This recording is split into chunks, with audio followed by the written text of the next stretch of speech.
तर कोकाटेंचं जे medical bulletin 1-2 वाजता येणार होतं ते संध्याकाळी 6च्या दरम्यान जारी करण्यात आलं आहे। त्यावर प्रश्न विचारल्यानंतर दुसऱ्या प्रोसेस सुरू होत्या, त्यामुळे याला वेळ लागल्याचं डॉक्टरांनी सांगितलेलं आहे। आणि दुसरीकडे कोकाटे यांच्या शिक्षेला स्थगिती देण्यात आलेली नाहीये, पण त्यांना जामीन मंजूर करण्यात आला आहे। त्यामुळे एक दिलासा म्हणावा लागेल, कारण कोकाटे नाटक होणार नाहीये। अशा सगळ्या अपडेट आपण न्यूज 18 लोकमतच्या माध्यमातून बघत आहोत। माणिकराव कोकाटे यांच्या शिक्षेला कोर्टानं स्थगिती दिलेली नाहीये। हायकोर्टामध्ये धाव घेतलेली होती कोकाटेंनी 16 तारखेला, तसंच तर 16 डिसेंबरला त्यांना सत्र न्यायालयानं शिक्षा सुनावलेली होती, शिक्षा कायम ठेवली होती आणि अटक वॉरंट सुद्धा जारी केलं होतं। मात्र आज आहे 19 तारीख आणि आतापर्यंत त्यांना अटक झालेली नाहीये, त्यावरून सुद्धा प्रश्न उपस्थित केले जात होते आणि त्यामध्ये ते हॉस्पिटलाइज आहेत आणि 4 ब्लॉकेजेस असल्याचं सांगण्यात आलंय। तर त्यांनी आमदारकीही आता त्यांची जाणार आहे, कारण त्यांच्या शिक्षेला स्थगिती दिलेली नाहीये। मात्र माणिकराव कोकाटेंना जामीन मंजूर झालाय, त्यामुळे त्यांची अटक सध्या टळलेली आहे। कोकाटेंना 1 लाख रुपये जात मुचलक्यावर जामीन मंजूर करण्यात आलाय।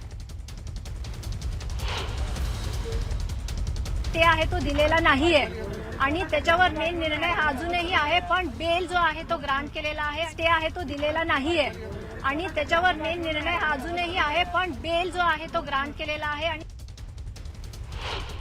आमदारकी राहू शकणार नाही, आमदारकी राहू शकणार नाही आजच्या ज्या कोर्टाने निर्णय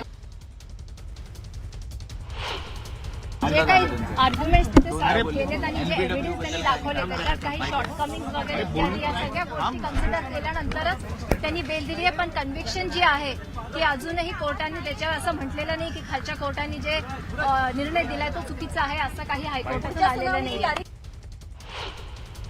तात्पुरता का होईना दिलासा त्या ठिकाणी आम्हाला त्या प्रकरणामध्ये भेटलेला आहे, त्याबद्दल मी माननीय कोर्टाचे आभार मानतो। उरलेली लढाईसुद्धा लढून त्या लढाईमध्ये सुद्धा जिंकू हा विश्वास आम्हाला आहे। ज्या पद्धतीनं या प्रकरणामध्ये खालच्या पातळीवरती हाताळायला पाहिजे होतं तिथं कुठंतरी आम्ही कमी पडलो, म्हणून आम्हाला हायकोर्टापर्यंत यावं लागलं।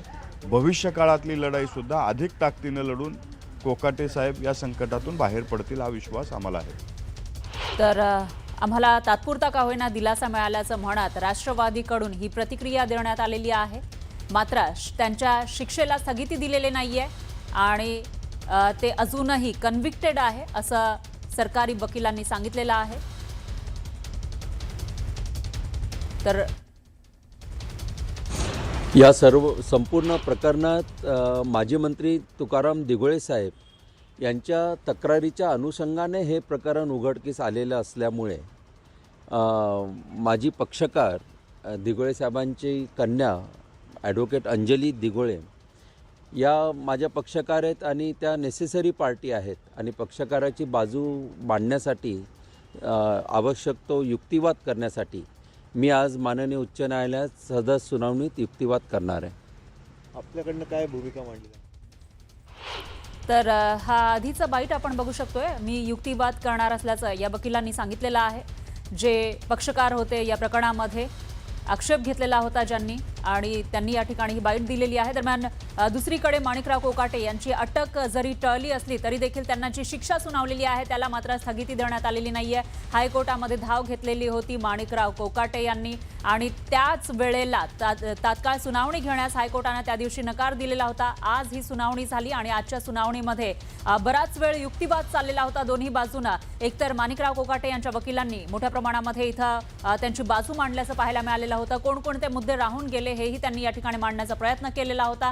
ज्या वेळेला अप्लाय केला, अर्ज केला हा मुख्यमंत्री कोट्यातून अल्प उत्पन्न गटाचं घर मिळवण्यासाठी, सदनिका मिळवण्यासाठी, त्यावेळेला उत्पन्न कमी असल्याचा दावा प्रिन्सिपल्स ऑफ लॉ प्रमाणे लोकप्रतिनिधी कायदा कलम 8 सबसेक्शन 3 नुसार हा निकाल आलेला आहे। मी या निकालाचं स्वागत करतो, मनापासून स्वागत करतो आणि आज आत्ता तातडीने दिल्लीला सुप्रीम कोर्टात याच्यात हस्तक्षेप याचिका आम्हाला ऐकल्याशिवाय पुढील अपील दाखल करण्यात येऊ नये म्हणून आज दिल्लीसाठी मी निघतोय। निकाल काय लागला? म्हणजे निकाल असा लागलाय की शिक्षेला स्थगिती नाही, त्यामुळे आमदारकी या कलमाखाली अपात्र झालेली आहे।